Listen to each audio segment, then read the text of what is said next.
Nous avons lancé le challenge VOBOT en 2018 qui n'a fait que grandir, tout comme le Val d'Oise.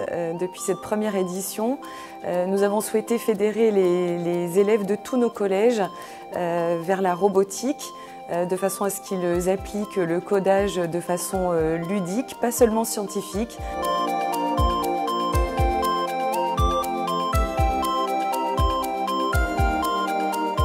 Je suis professeur de technologie au collège Louise Weiss et cette année j'ai un club de robotique d'1 heure afin de préparer le concours VOBOT. On enseigne aux élèves comment travailler, parler au robot, lui donner des ordres, échanger avec lui avec les messages qu'il peut renvoyer et surtout comment réaliser quelques défis. Donc en fait dans ce club ils sont à peu près dans la situation du concours, ils ont chacun un tapis, un robot, une tablette et je leur donne un petit défi à faire. Donc on va croître dans la difficulté pour arriver vers des défis qu'ils ne connaissent pas et moi non plus au moment du challenge. Ouais, au début c'était un peu du stress, comme on nous avait dit challenge, nous on avait eu un coup de pression. Il y a un côté compétition du coup, qui rejoint vraiment un aspect sportif, qui rejoint aussi le fait d'être en équipe et d'avoir chacun un rôle et respecter ce rôle pour que l'équipe soit efficace et performante. Ce qui est vraiment intéressant dans le fait qu'ils découvrent le sujet sur place, c'est qu'en gros on bachote pas. On acquiert des compétences tout au long du club. Quand on a découvert l'épreuve, on a direct parlé de qu'est-ce qu'on allait faire pour pouvoir la réussir. On a regardé les codes qu'on avait déjà sur la tablette et après du coup on s'est dispatché les rôles. Il y en a une qui allait voir le terrain, il y en a une qui commençait les codes sur la tablette. S'il y avait besoin d'installer une pince par exemple sur le robot, il y a une fille qui la mettait. Et après pour coder, quand tout était fait, on le faisait toutes les trois. Ça leur apporte énormément d'échanges, d'estime de soi, ça leur permet de travailler en équipe, d'associer leur savoir, d'apprendre à se tromper, à recommencer. Quand on est arrivé sur le terrain du concours, on était impressionnés parce que le SDFOS de Bonn, elle est énorme la salle. Après il y avait beaucoup de monde, les pistes elles étaient énormes, on ne savait pas ce qu'il fallait faire, on n'avait rien prévu à l'avance et on a tout donné. Ils se rendent compte que lorsqu'ils sont face à une situation nouvelle, que ni eux ni leur coach ne connaissaient avant, ils arrivent à résoudre ces problèmes-là. Je trouve que c'est très bien pour apprendre de nouvelles choses. Ça permet de découvrir l'univers du codage.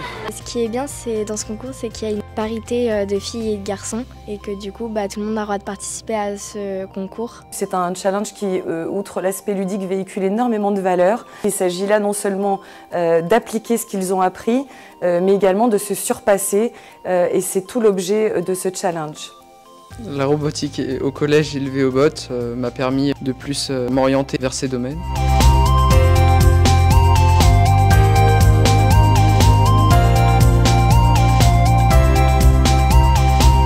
Ça parle de programmation et j'ai envie de travailler dans la programmation plus tard. Ça permet de jouer tout en apprenant. C'est la mission finale. L'objectif du robot, ça va être de compléter en fait le logo VOBOT en positionnant l'anneau vert et l'anneau rouge qui formeront en fait la fin de VOBOT. Ça paraît simple, mais à programmer, il y a quand même le montage de la pince, le fait d'attraper effectivement l'anneau, la difficulté, de le positionner correctement, de pousser correctement, l'anneau rouge aussi également.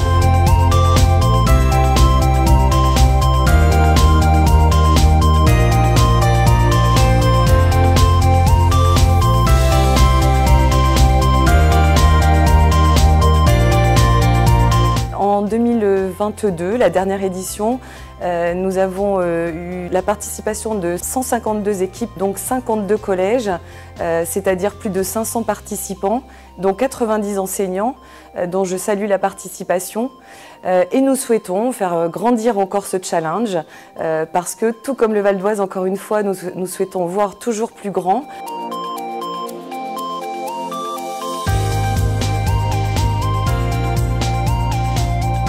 Ravi de retourner au concours VOBOT avec la même équipe si possible et garder cet esprit soudé et se faire confiance les uns aux autres, se répartir les tâches correctement pour essayer de nous améliorer encore plus.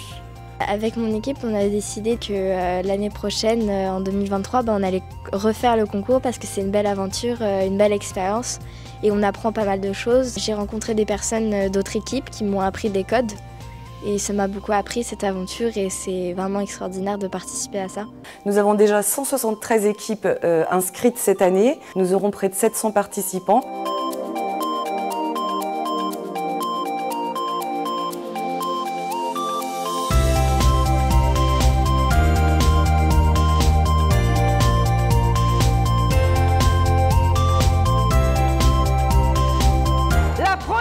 Mesdames et messieurs, de cette 4e édition VOBOT de K22 sont les hackers Ménucou, Frania et Elisabeth Avalong. Nous ne comptons pas nous arrêter là puisque ce challenge, nous souhaitons l'ouvrir à partir de cette année aux départements voisins, à tous les collégiens qui souhaitent y participer avec leurs enseignants de façon à ce que ce challenge devienne national.